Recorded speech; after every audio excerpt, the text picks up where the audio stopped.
Slavery would forever remain the vilest thing one human can do to another. In this video, we will delve into the tale of Africans who were enslaved for plantation labor and the awful sexual exploitation that they were subjected to during this period. In 1987, the Portuguese were transporting Africans for use as enslaved laborers on the sugar plantations in the Cape Verde and Madeira Islands in the eastern Atlantic. Emelus Malcom, his wife Anne Malcom, and their 2 kids weren't very lucky. They were part of the people kidnapped from Africa and dragged onto the ship for their transportation to Cape Verde. This family, together with other black people present, were chained together on the ship. There was hardly any room for breathing because they were stacked together on the ship's lower deck. The ceilings were low, and the heat was intolerable. The crew members feared rebellion, so they were allowed to the top of the deck for a few hours each day. Minus that, they were majorly chained together. Historians estimate that between 15 and 25% of the enslaved Africans bound for the Americas died aboard slave ships. Emelus Malcom and his family were among the other percentages that survived. Do you want to know what happened after the enslaved people were disembarked from on board the ship? Then do not go further without hitting the subscribe button. Conditions aboard the ship during the Middle Passage were appalling. The air in the hold was foul and putrid. Seasickness was their favorite companion. The lack of sanitation and suffocating conditions meant a constant threat of disease. Epidemics of fever, dysentery, and smallpox were frequent. With all these happening, it wasn't a surprise that the enslaved people rebelled. How they rebelled and if their rebellion was successful would be discussed later in the video. The black women and girls were not given decent clothes to cover them up entirely. They often crouched to cover themselves, but that wasn't enough, so they were exposed to the eyes of the crew members and enslavers, who were like roaming lions looking for women whom to devour. One fateful day, Anne Malcom got unlucky and was asked to dance on the top deck to entertain the crew members and enslavers. When Malcom heard, he was devastated and tried to stop her, but the enslavers whipped him and warned him to behave. Asking Anne to dance naked was cruel enough, but do you know what was more cruel? She was raped in the presence of Malcom and her 2 sons, and they couldn't do anything about it. Anne wailed and screamed, all to no avail.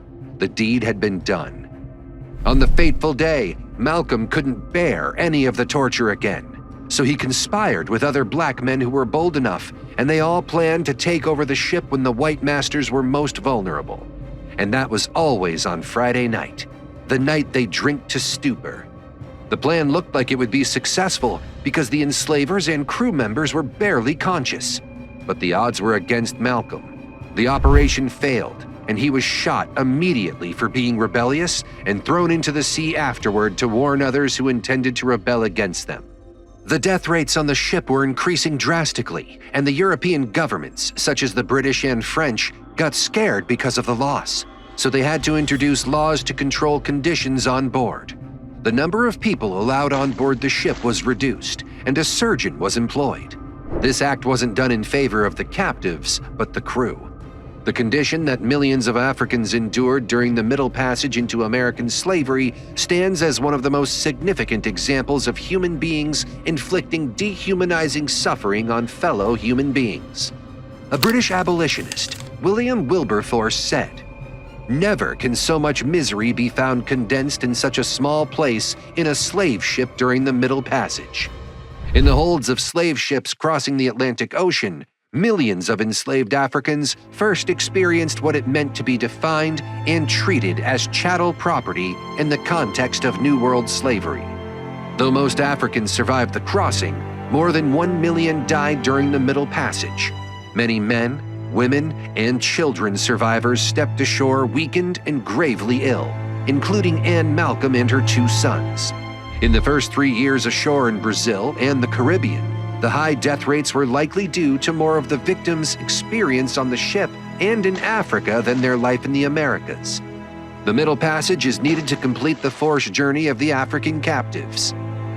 From arrival in port cities, captives were subsequently taken over land or water or lengthy passages that delivered survivors to their New World owners' mines, fields, and houses. Many Africans who survived the Atlantic journey continued to suffer harsh conditions in the Americas.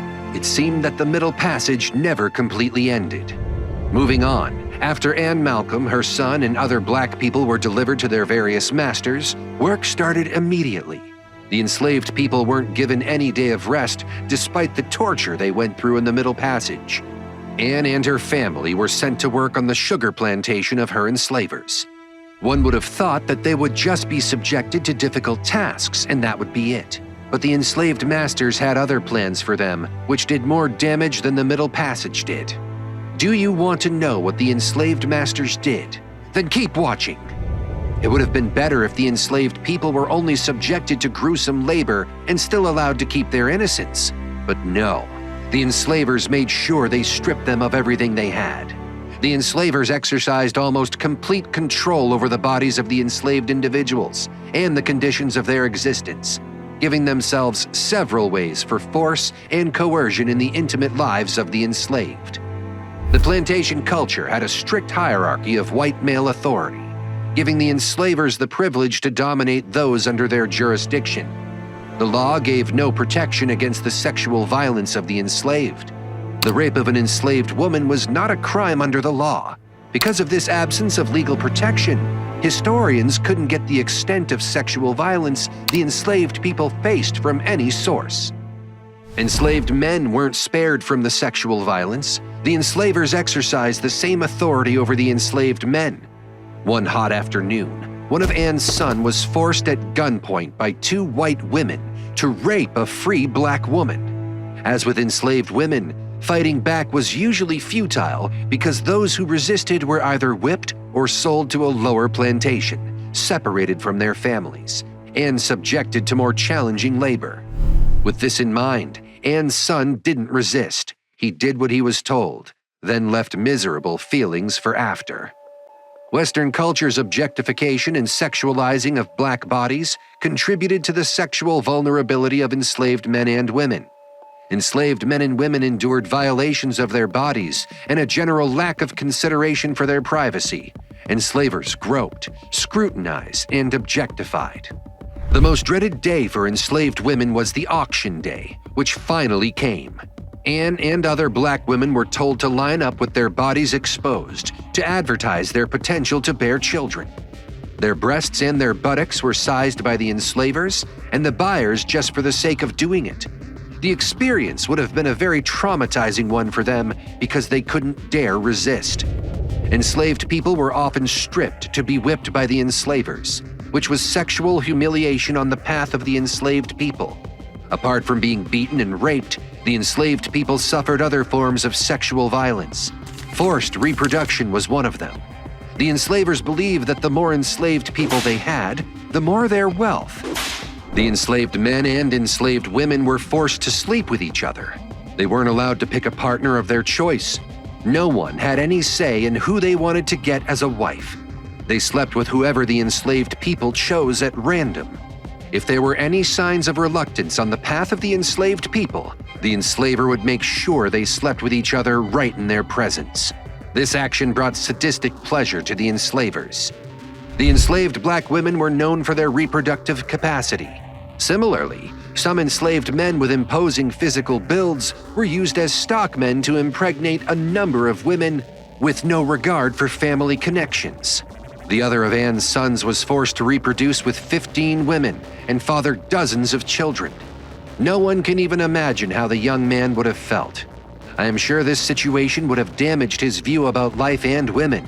I'm very sure the young women weren't spared from the mental trauma. Some of the enslavers allowed their enslaved individuals to choose partners, but the coercion was still at work. Immediately, an enslaved teacher reaches adulthood. She settles on her choice of partner quickly instead of delaying and settling for who the enslaved people chose for her. The enslavers did all these to the enslaved people, not because of the widespread belief that the whites were superior to the blacks, but because they felt inferior to the blacks. They feared that if the number of blacks increased, they would dominate every part of the economy and reduce their power and influence on the economy, hence their cruel behaviors. Remember to subscribe to our channel if you found this content valuable. We'll see you in the next one.